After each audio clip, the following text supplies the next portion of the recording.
एक गांव में नदी के किनारे एक खेत था जहां एक किसान रहता था और नदी की दूसरी तरफ एक पेड़ था जहां बहुत से पक्षी रहते थे। उन्हीं पक्षियों में एक चालाक चिड़िया भी थी जो सभी पक्षियों का नेतृत्व करती थी। हर साल किसान अपने खेतों में अनाज बोता, लेकिन पक्षी कुछ दाने खा जाया करते जिससे किसान की पैदावार में कमी हो जाती। किसान ने पक्षियों से परेशान होकर उन्हें पकड़ने की योजना बनाई और खेत में जाल बिछाकर बैठ गया। चालाक चिड़िया उस वक्त कुछ पक्षियों के साथ दूसरे खेत भ्रमण करने गई हुई थी।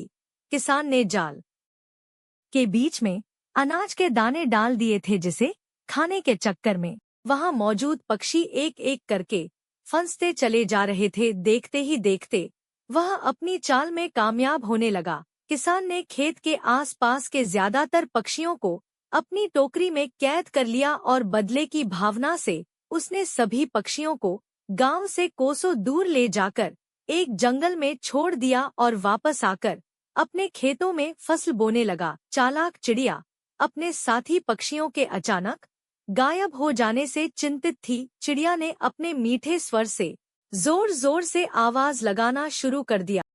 उसकी आवाज सुनते ही आसपास मौजूद बचे हुए पक्षी इकट्ठे हो गए। चिड़िया ने सभी पक्षियों को आगाह करते हुए कहा, इस इंसान ने हमारे सभी साथियों को पकड़कर कहीं दूर भेज दिया है और बचे हुए पक्षियों को भी फंसाने के लिए जाल बिछाया है, इसलिए हमें यह इलाका छोड़कर अपने साथियों के पास जाना होगा। लेकिन हम नहीं जानते कि इसने हमारे साथियों को कहाँ भेजा है, इसलिए हमें इसका पता लगाना होगा।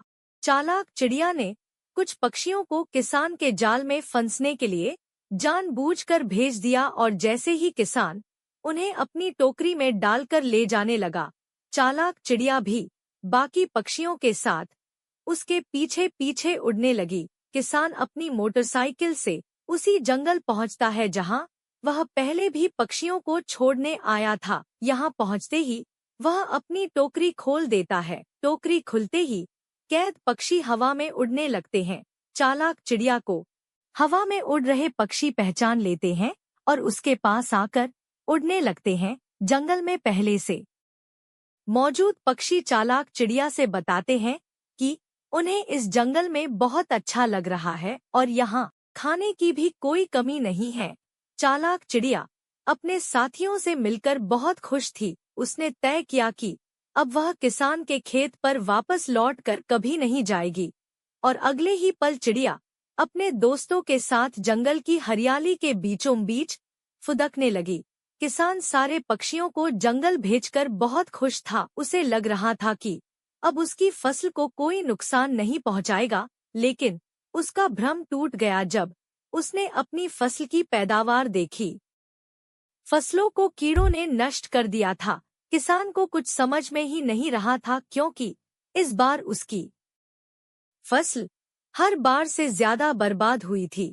वह रोते हुए गांव के ही एक अनुभवी बुजुर्ग किसान के पास पहुंचा और वहां अपने खेत की दुर्दशा बयान करने लगा। बूढ़ा किसान हंसते हुए बोला, तुमने अपने खेत के रक्षकों को ही हटा दिया तो कीड़ों से तुम्हारे खेत को भला कौन बचाता?